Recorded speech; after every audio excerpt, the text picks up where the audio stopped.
Queremos comenzar con algo un poquito más para romper el hielo, no nos vayamos tan serios en este momento. Entonces, Wilson, primero quisiera que nos dieras un dato curioso tuyo que nos quieras compartir. Bueno, me está pasando lo de un candidato presidencial y es que nací en un lugar, pero mi registro dice que nací en otro. Entonces, me toca explicar todo el tiempo. Yo me siento rionegrero, que es un pueblo de Antioquia, me crié allí, viví ahí, pero cuando nací, mi papá conducía un tren que iba de Medellín a Puerto Berrío, Antioquia. Entonces, cuando ya llegó la hora de que mi mamá diera luz, decidió irse con mi papá en el tren y pues mi papá iba camino a Puerto Berrío, entonces la llevó a un hospital de Puerto Berrío y yo nací en Puerto Berrío, pero de inmediato corrieron a registrarme en Río Negro.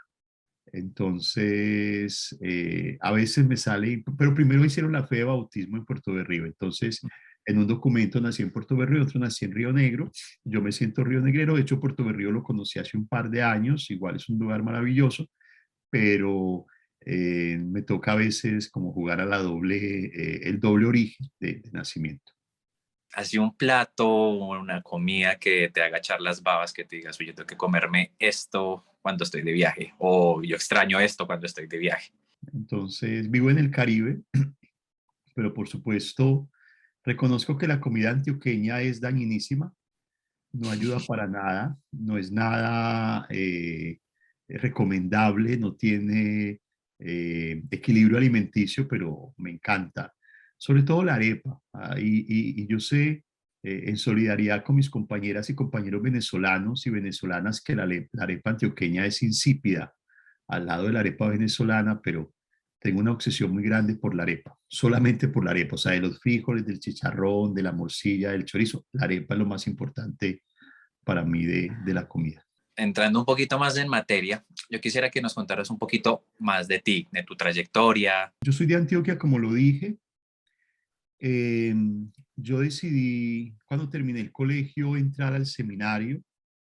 Quería ser sacerdote de la Iglesia Católica. Entré al Seminario Conciliar de Medellín.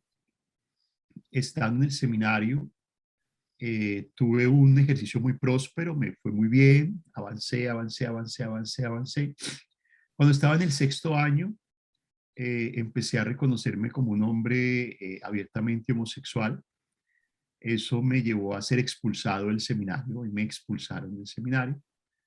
Eh, Luego volví a mi casa, hice unos semestres de Derecho en la Universidad Católica de Oriente en Río Negro. No me resultó bien, me gustó el derecho solamente la filosofía. Y después volví a Medellín y terminé mis estudios en filosofía, después estudié ciencia política en la Universidad Nacional y me embarqué a trabajar en una ONG donde me formé todo el tiempo, que es el Instituto Popular de Capacitación, el IPC. Eh, Ahí tuve como mi formación en todo el tema de defensa y promoción de derechos humanos. Estaba al cargo del Observatorio de Derechos Humanos, un trabajo maravilloso que se hacía en el área metropolitana de Medellín y en el oriente antioqueño. Y finalmente, en el año 2005, pasé a la Personería de Medellín, en una unidad que creó la Personería de Medellín, que era la Unidad Permanente de los Derechos Humanos. Allí estuve hasta inicios del año 2009. Un trabajo también muy significativo. Estaba encargado precisamente en la personería de documentar toda la violencia que ocurría en Medellín hacia las personas LGBT. Y luego de eso, en el año 2009, pues decido irme a vivir al Caribe colombiano. Me pasó lo que le pasa a mucha gente del interior cuando va en Navidad al Caribe. Yo iba a Cartagena con mucha frecuencia en las Navidades. Pues es una ciudad mágica. Me encantó y dije, quiero vivir ahí. Y por allá en el mes de diciembre del 2008, pues cuando era todavía muy joven, tomé la decisión de dejar todo en Medellín y irme a Cartagena. Inicialmente llegué a trabajar para FENALPER, que es la Federación Nacional de Personeros. Luego me enrolé con la Universidad Jorge Tadeo Lozano, que tiene sede en Cartagena. Y estando en este ejercicio, conocí la historia de Rolando Pérez, que era un hombre abiertamente gay de origen cubano, que habían asesinado en Cartagena, cuya muerte seguía y sigue en la impunidad, y que había un grupo de amigos que quería perpetuar su memoria y exigir justicia, y me junté a ellos y eso fue lo que dio origen después al proceso de Caribe Afirmativo al que participo todavía al día de hoy. Veo que este tema de los derechos humanos en la población LGTBIQ más ha sido como uno de esos grandes movilizadores dentro de también de tu trayectoria. ¿Por qué elegiste precisamente esta causa? ¿Qué te motivó a pasar, digamos, de un trabajo, podría decirse que de oficina, a uno mucho más activo y mucho más activista, más en la Fue calle? un asunto de primera persona, porque me tocó. Yo empecé en, como lo decía ahorita, en el seminario, reconociendo mi orientación sexual.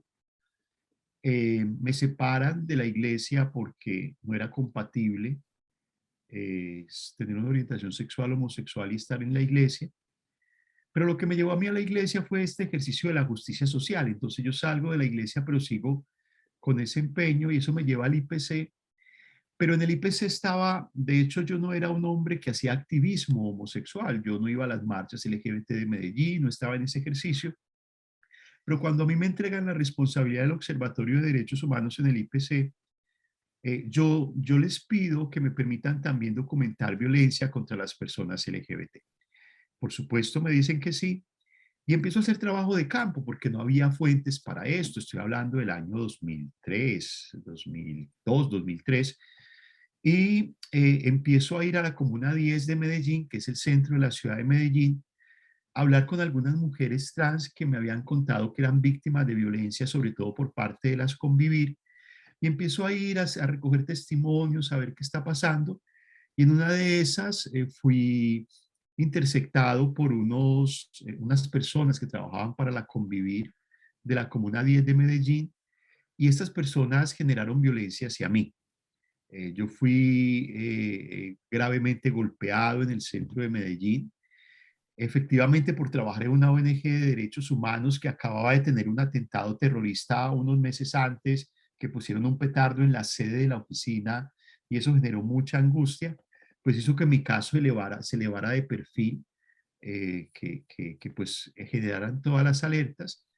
Y más allá de eso, y por supuesto se generaron las alertas y los mecanismos de seguridad, tanto dentro de la organización como con el Estado, pues yo sentí en carne propia toda esta violencia porque los perpetradores fueron muy claros que generaban la violencia hacia mí en razón de que no iban a permitir que conductas inmorales fuesen validadas en la sociedad.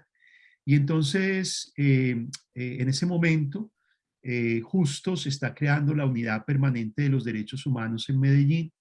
El personero de ese entonces, que se llama Jairo Herrán, que ahorita es el director del Centro de Memoria de Medellín, pues dice, yo quiero tener una línea de trabajo para, como personería, documentar la violencia contra las personas LGBT. Entonces yo le digo, yo quiero hacerlo y paso al Estado a trabajar y si se quiere mi primer trabajo institucional, si bien ya lo había empezado en el IPC, es con la Personería de Medellín y empezamos a documentar esto y se hacen informes anuales, todavía lo sigue haciendo la Personería de Medellín, que da cuenta de la violencia hacia las personas LGBT. Entonces ese acto de violencia hacia mí, que por supuesto pues me generó toda la incomodidad, toda la molestia, toda la angustia propia de esta situación, pues me llevó a entender en primera persona lo que significa recibir violencia frente a un ejercicio de autonomía y de libertad. Y entendí, y eso lo relaciono mucho con mi interés en ese momento de entrar al seminario buscando la justicia social, de que es necesario también cuando uno tiene vocación de liderazgo ponerlo a servicio de causas que también enarbolan ideales identitarios de uno como sujeto de derechos. Y un poco a partir de ello me enruto en ese ejercicio y lo hago en doble vía. De un lado, de mi ejercicio académico, yo pues seguí estudiando, yo soy politólogo de la Universidad Nacional, después hice una maestría en filosofía, un doctorado en filosofía y he estado pues ejerciendo mi docencia cuando la he ejercido y mi investigación como en entender esto, pero sobre todo mi activismo en ese momento en la personería, después de la personería con la Federación Nacional de Personeros, tratamos de hacer que otras personerías también tuviesen compromiso con las personas LGBT, y en los últimos años con Caribe Afirmativo, y es tratar de contribuir desde el saber hacer a que efectivamente Colombia sea un mejor país para las personas LGBT. Yo creo que esta es una de las misiones que también desde el derecho a no obedecer queremos impulsar. Y por eso también quisiera preguntarte, desde ese momento en que sales del seminario hasta el día de hoy como director de Caribe Afirmativo, ¿has visto alguna transformación dentro de la sociedad colombiana frente a la protección de los derechos de la población LGTBIQ+? Yo he visto expresiones de aliento, pero también preocupantes vientos de retroceso. Te pongo dos ejemplos en expresiones de aliento. Lo primero es ver el florecimiento del activismo LGBT, sobre todo de mujeres, y sobre todo de mujeres lesbianas, bisexuales y trans, sobre todo de mujeres jóvenes, porque yo hago parte de esa generación del movimiento LGBT, que ya estamos adultos, que es un movimiento que si bien le aportó mucho al país, fue un movimiento muy gay-céntrico, que nos mantenemos en ese privilegio de la masculinidad, lo digo entre comillas, y es muy motivante ver hoy a personas desde lo queer, desde lo no binario, desde el ejercicio de lo trans, desde el feminismo, cuestionando la sociedad estructuralmente, asunto que nosotros no hicimos en su momento. Y eso me parece un viento de cambio. Otro viento de cambio que me parece muy significativo tiene que ver con la cultura ciudadana. Cuando empecé a hacer activismo, los temas LGBT eran muy marginales. De hecho, esto era como mal visto, o sea, ni las universidades investigaban en este tema porque era perder el tiempo, a nadie se le atrevía a proponer una tesis de grado en estos temas porque eso no tenía sustento académico, las organizaciones de derechos humanos no se encargaban de lo LGBT porque sentían que eso no eran derechos humanos, y ver hoy tanta solidaridad de los y las jóvenes, de las mujeres, de los sindicalistas, del movimiento de paz, es decir, ver a tanta gente que nos está arrebatando esto, y eso tiene un buen mensaje, porque es que la discusión de la diversidad sexual no es solo de las personas LGBTIQ+. La diversidad sexual es una riqueza de la sociedad y no es un asunto de este gueto. Y este gueto tiene que transformarse en un asunto de ciudadanía plena. Entonces creo que son dos atisbos que hoy me permiten en 2022 decir, qué chévere, que ya soy una persona mayor y que miro cuando empecé el activismo y veo un montón de jóvenes haciendo marchas, resistencias, movilizaciones, arte, creatividad desde la diversidad sexual y de género, y veo un montón de aliados y de aliadas que están diciendo hay que reconocer los derechos de las personas LGBT. Y veo dos amenazas muy preocupantes de retroceso. El primero es cómo crece en el país el discurso del odio, es increíble. Es un odio violento, que cuando yo era más joven no existía, es decir, la homofobia estaba ahí, pero era una homofobia, si se quiere, más soterrada. Pero ahora la homofobia es vergonzosa porque es pública, porque además enorgullece a quien la practica, lo envalentona y lo llena de un discurso de odio muy preocupante, un odio que se ha naturalizado, que se ha vuelto político, que se ha vuelto poderoso y que está haciendo mucho daño. Y el segundo viento de retroceso en mi ejemplo que estoy indicando tiene que ver con esa ausencia de compromiso institucional. La responsabilidad de los derechos humanos es del Estado, por acción o por omisión. Y paradójicamente, los nuevos gobiernos nacionales, departamentales y locales cada vez hacen menos por las personas LGBT. Entonces, si no garantizamos lo que tenemos, pues vamos a perder lo que se ha conseguido. Me parece muy interesante lo que planteas y yo sé que esta conversación podría dar para muchas preguntas que a mí en lo personal me surgen, y quiero terminar con las siguientes dos preguntas que nacen también de esta dicotomía de los vientos de cambio y las amenazas. La primera es, ¿qué tips le darías a estos nuevos activistas o estas nuevas personas que están dispuestas a defender la causa? Que pues si bien contamos con una mayor apertura ciudadana, una mayor diversidad, se enfrentan a lo que tú dices, a este odio que puede que surja ya de manera tan frontal en la medida que se está cambiando el status quo, que yo siento que esa puede ser también una de las posibles explicaciones. Un primer tip es no dejarnos cosificar. Hay una amenaza creciente en la sociedad capitalista y la utilización consumista de lo LGBT. Y lo estamos viendo en este mes de junio. Todo el mundo pone la bandera arcoíris, todo el mundo es gay friendly, todo el mundo quiere ir a la marcha del orgullo. Y es ese uso de lo LGBT, porque la sociedad no está entendiendo, o gran parte de la sociedad no nos está entendiendo como ciudadanos, sino como consumidores. Y entonces, claro, dicen, chévere los LGBT porque consumen, chévere los LGBT porque compran, porque además tiene un imaginario errado de nosotros y nosotras, porque mayoritariamente ni somos ricos, ni tenemos poder adquisitivo, ni somos urbanos, ni tenemos la vida resuelta. Entonces, el primer llamado a las nuevas generaciones es ojo con la cosificación del marketing, la cosificación del capitalismo, que quiere lavar su responsabilidad de esta exclusión estructural, mostrándose muy gay friendly, pero además muy gay friendly, como dice la palabra, con los gays, pero que no da la misma discusión con las personas trans, con el feminismo de las compañeras lesbianas y bisexuales y trans.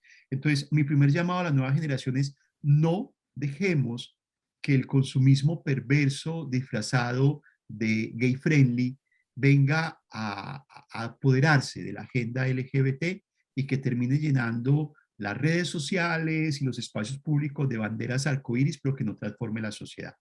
Segunda recomendación es que debemos romper el gueto.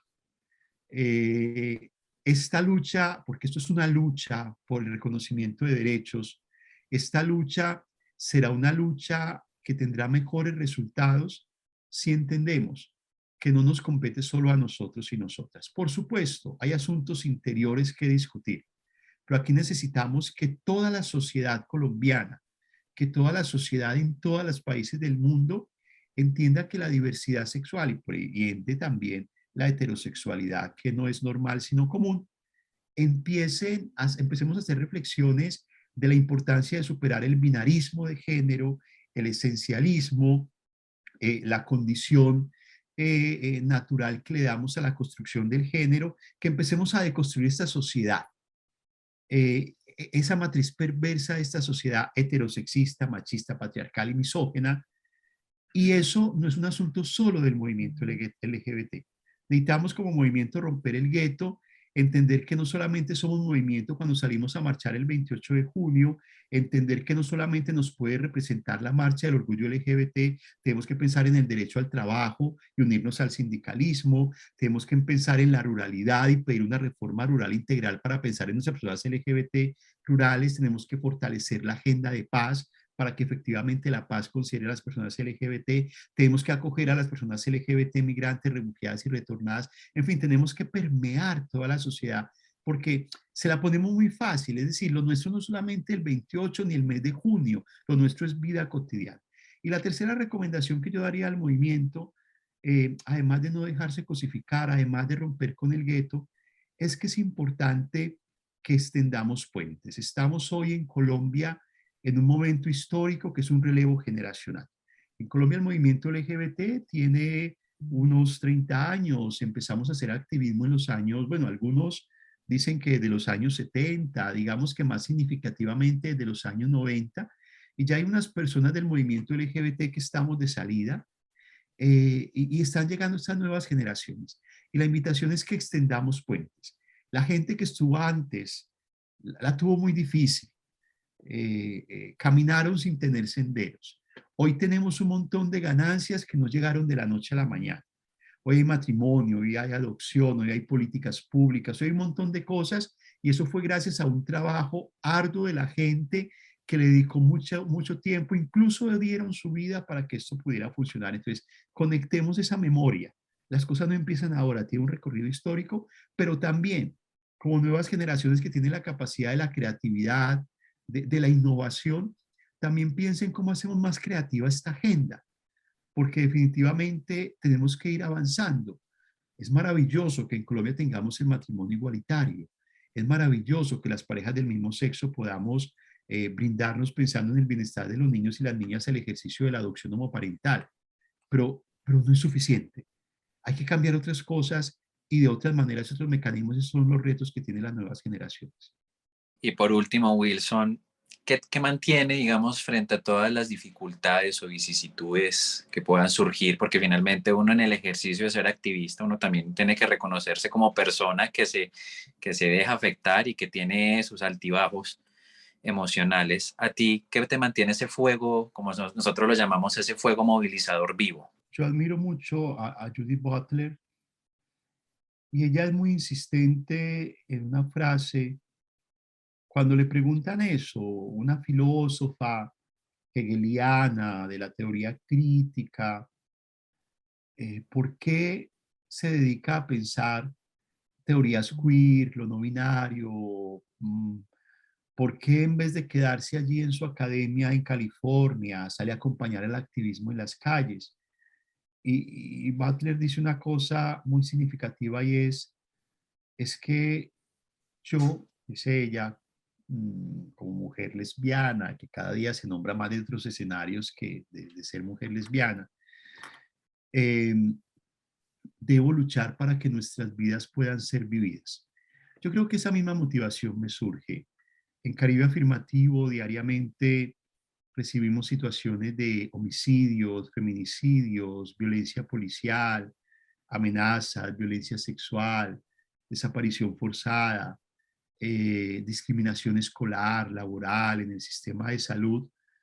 Y esos casos son motivadores, parecen incoherentes, angustian, desgastan, porque tú dices otra vez, otra víctima, o otro proceso de discriminación, pero son esos mismos casos los que lo empujan a uno todos los días a madrugar, a ir por los territorios, a hacer la incidencia en el Congreso, a hacer la incidencia en el colegio, en la inspección de policía, con los padres de familia, para que las vidas de las personas LGBT puedan ser vividas.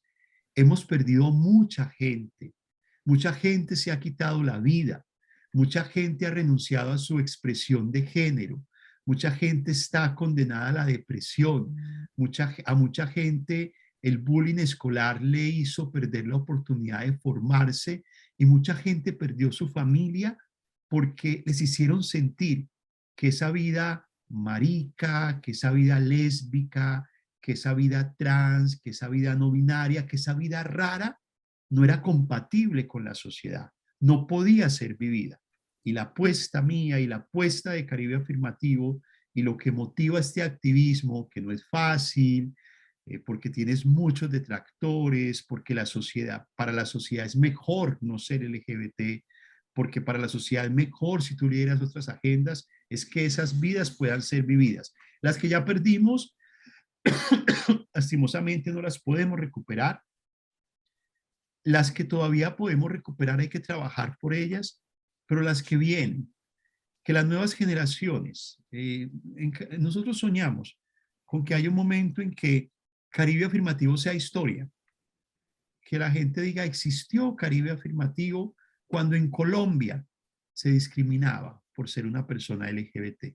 El día que las vidas LGBT puedan vivir en medio de las vidas de los colombianos y todos los colombianos y colombianas podamos vivir con todos los derechos, no como vivimos ahora con tanta precarización, ese día sentiremos que estas tareas tienen sentido y mientras tanto, seguir madrugando, seguir trasnochando, seguir movilizándonos, seguir resistiendo, porque todas las vidas importan y aquí hay que darle voz a esas vidas que la sociedad capitalista y neoliberal ha querido mostrar que no importan o importan en la medida que se acoplan a esas estructuras perversas del consumo que tiene el capitalismo.